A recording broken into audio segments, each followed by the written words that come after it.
Hey you, yeah, you. Are you sick of all the Ruby Amethyst running around lately? Do you want to play a sick new innovative counter to absolutely destroy this deck? Well, look no further guys, because in today's video we're going to be playing Ruby Amethyst? I thought we were countering Ruby Amethyst. What the fuck? Yeah, I know. If you can't beat them, join them. But nah, for real, this aggro Ruby Amethyst list is insane in the mirror match. Just, you know, beware of steel. Okay, Turbo Stomp on the top.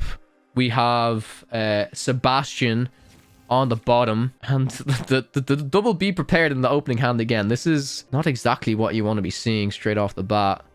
Very, very uninkable hand right now from Turbo Stomp. And on Sebastian's side, another believer in the pre-lore Pinocchio. Have to say, I haven't seen it in too many Ruby Amethyst lists, but the more I've seen it, the more impressed I am. And also the more aggressive Maleficent card that you mentioned could be a fair inclusion in these decks too. Yeah, I like it a lot. I like it a lot. It's interesting to see that they've got like one Maleficent, one Pinocchio. Like I've not seen the exact lists, but having that flexibility, like the Pinocchio wasn't able to come down, but the Maleficent is. And we have seen a lot of the time, like the bounce targets maybe a little bit lacking. Potentially, will we see the Merlin Goat be the card which is destroyed by Lady Tremaine here? Get the rabbit, draw? Yeah, 100%. That is what happens.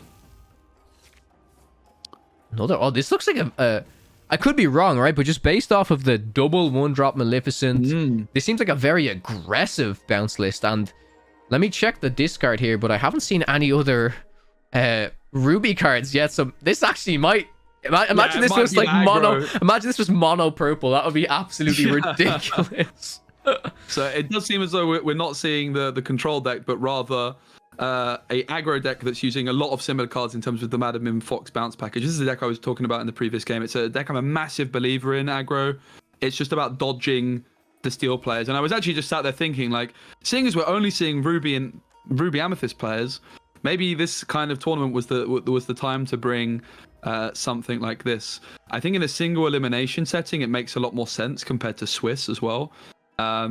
Because in Swiss, like, you're playing so many games, it's so likely you're going to queue into steel. Whereas if you make it through the first round, the chances are your opponents for the rest of the tournament are going to be Ruby Amethyst. Yeah.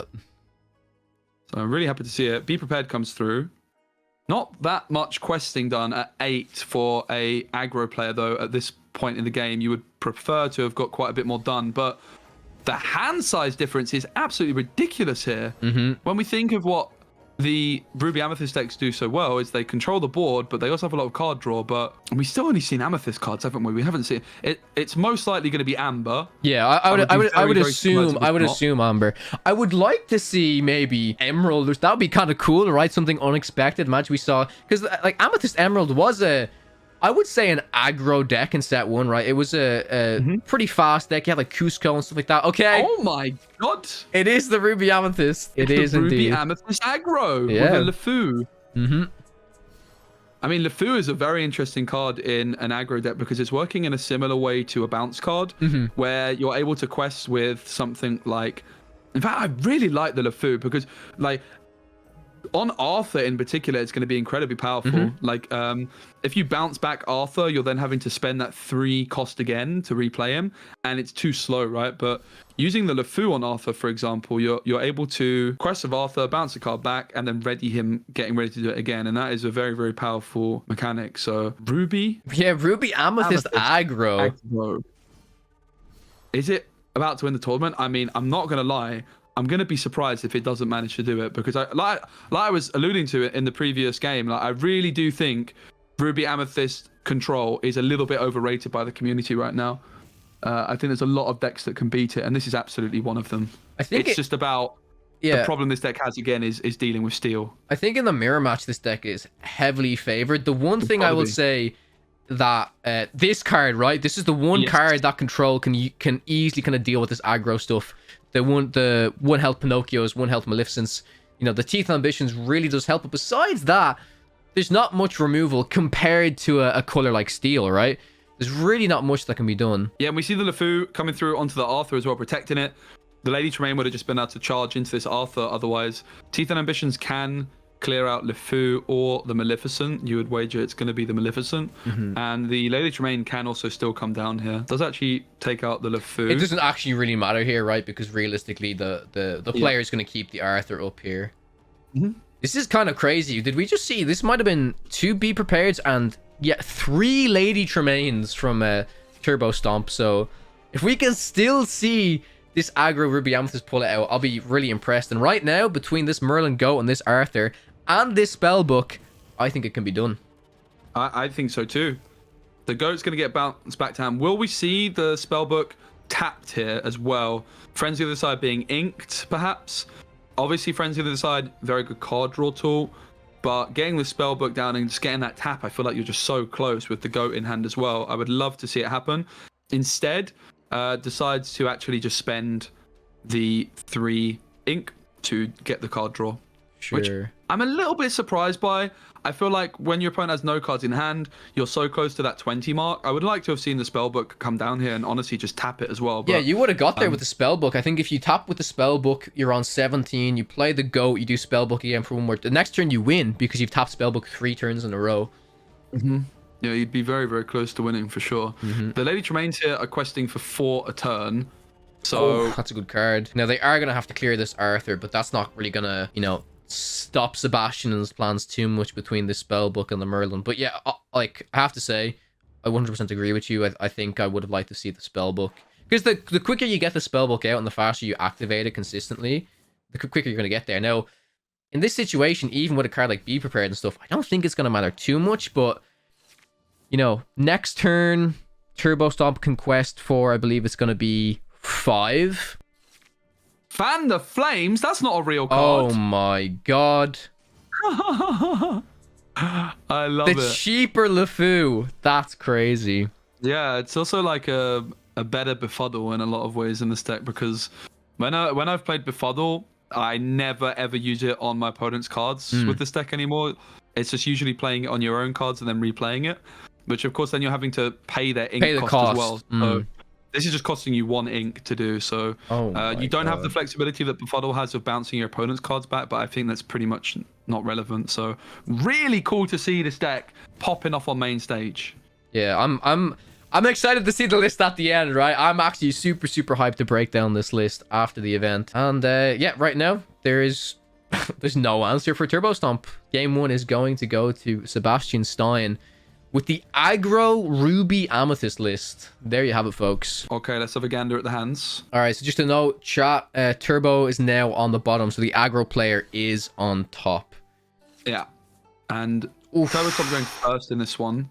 Yeah, did not have the 1-drop into the 2-drop Madam Mim, so it's going to be a slow start, unfortunately, for Turbo Stomp, which is really not what you want when you're playing the traditional kind of Ruby Amethyst list.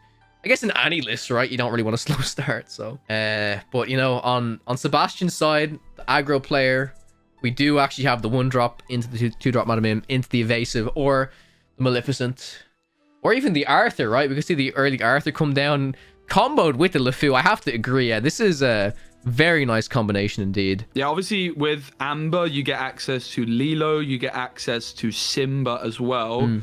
That's the biggest benefit from Amber, but in the aggro list I play, I think it's like 45 cards or so are in Amethyst, and then those last 14 supplemented by Amber. So really interesting to see a different take on it. I think it absolutely makes some sense. Yeah, and it's like utilizing the Ruby cards that aren't usually used but benefit aggro, you know. And there's Minnie Mouse as well.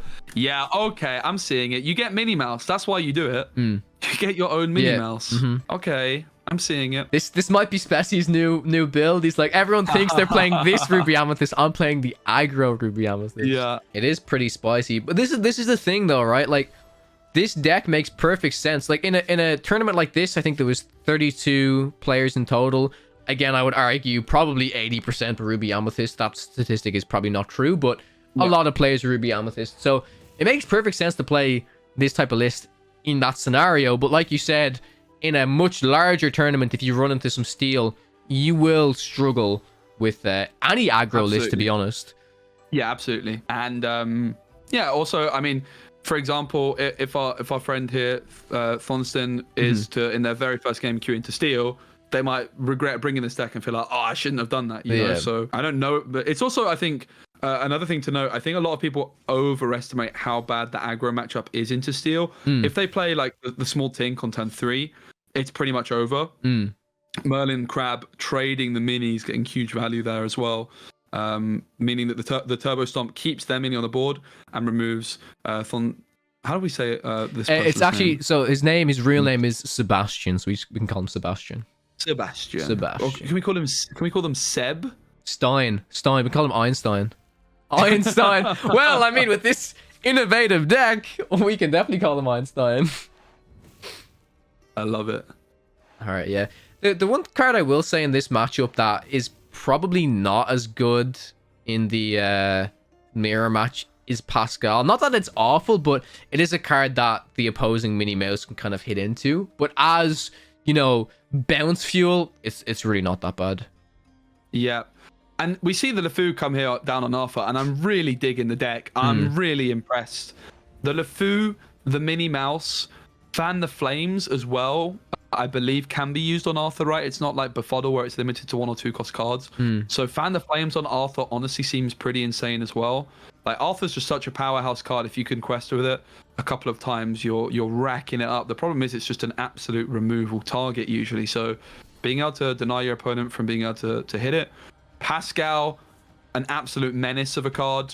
Very, very underrated card. One of the best 1-drops in the game. And it's looking like a dominant performance. Let's bear in mind that SS here went second. And yeah, they're already and they're already 9 lore. Basically, yeah, 9 lore, which is crazy. So Turbo Stomp's gonna have to get to that 7 ink so they can play the Be Prepared to clear the board here. You know, between just doing trades and stuff like that, sure, it could happen. I think if we saw another Fan the Flames or whatever come out, and then like if there wasn't a Be Prepared in hand right now, this Arthur could literally alone take the game. It's such a powerful card, such a powerful combo. Yeah, Yzma putting in some work as well though. Putting that Arthur back into the deck, but also that card draw pretty nice for. Oh, there it is. Fan the Flames, mate. Yeah. I didn't know this was a real card. It's the first time you see this card, especially, yeah? I mean, I've opened it a lot in my packs, and I thought it was terrible. Yeah. Oh, mate. There was something that was like 1 turn away from Be Prepared range, but they also have was that a lot of their own cards on the board. Is that a misclick, or did this Madam Mim actually quest? I might have missed that. It looked like it was just thrown onto the Madam Mim. So a little bit of a strange play from the aggro player, but still getting there with the lore, honestly. Although I do fear that once we see an Ursula come down on Turbo Stomp's side, that's going to be pretty difficult to deal with. Yeah. And then you're also in the range where you can consider singing Be Prepared as well. Yeah. And then you're just able to not only board wipe, but then also develop a big threat of your own. And this really is the difference we're seeing here when going second as an aggro player. You just lack that little bit of juice that you might otherwise need. Also, we saw no spell book. That is going to be pretty nice for the aggro player to just inch quite a bit closer towards that 20 mark.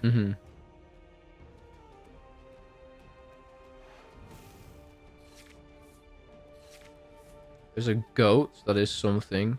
The Teeth and Ambitions is also a really interesting card to include in an aggro list. Definitely not what you would expect to see. Certainly not what I would expect to see. I think usually when you're playing an aggro deck, you just want to focus on your own threats and your own units. But I think, yeah, it's definitely an interesting inclusion. I think Teeth and Ambitions is a type of card that is just... It's weird. I nearly associate Teeth and Ambitions with the bounce package now, as if it was a purple card, because all the good bounce cards have 3 health, right? So it kind of makes sense to include there. Yeah, I mean, in a mirror matchup, if you're playing aggro mirrors, that card's going to be insane. But I'm struggling to see the value it's really giving you as an aggro. Yeah, and in other matchups as well, it's going to be like, you know, not amazing. Oh, it can remove Jafar, perhaps the 2-cost Jafar, Corella. Those 2 cards, which are going to be able to answer your mini. That might be the logic there. Okay. 8 lore needed for SS. On the board for Turbo Stomp. I don't think they're quite there. 8, they're 1 off right now. So we just see a top deck of a goat, and then Turbo Stomp would get there. Goat, spellbook, yep, anything like that. But let's not underestimate the quest potential SS has here as well with Arthur. So Turbo Stomp might be forced actually to take an unorthodox Be Prepared or something. Teeth and Ambition seems like a nice alternative, able to remove that Maleficent from the board. I want to see the dream play of the rabbit into the goat, but of course, I don't think you ever do that. I think you have to just go for the Be Prepared here, because you get so close by questing with everything. You Be Prepared, it's just one. Yeah, I agree. Yeah, the Arthur's just questing for too much, bouncing the goat back. Yeah, it has to happen. The Minnie Mouse. Yeah, nothing to answer. She cannot be stopped. Nothing to answer the one drop Minnie Mouse. And this means we're going to game 3 of the grand finals. If we had if Sebastian played the Pinocchio that exerted a card, then we could rush it with Madam Mim. That's actually kind of a nice combo as well. You know, I mean, I know that Pinocchio is uninkable as well, but like I said, it's like a mini Elsa. If you bounce it, you can then exert something else as well. Like, I'm just glad that there's a lot of different cards that can be included in both versions of these Ruby Amethyst lists, both in the control version and, of course, the version that we just saw here, which was aggro. Like, so many cards you can include for the Minnie Mouse kind of counter. Some of the control decks still opting to play Arthur to have that little bit of aggressive questing. It's just good because I feel like it allows this deck archetype to fit the type of player that wants to play it. If you are that bit more aggressive, if you want to be more controlling. So yeah, we're going to move to game 3 of the grand finals right now. Right, this is the final game. This is the decider. We've got Ruby Amethyst Control going second against Ruby Amethyst Aggro going first. However, the one drop was missed. Pinocchio comes down onto the board.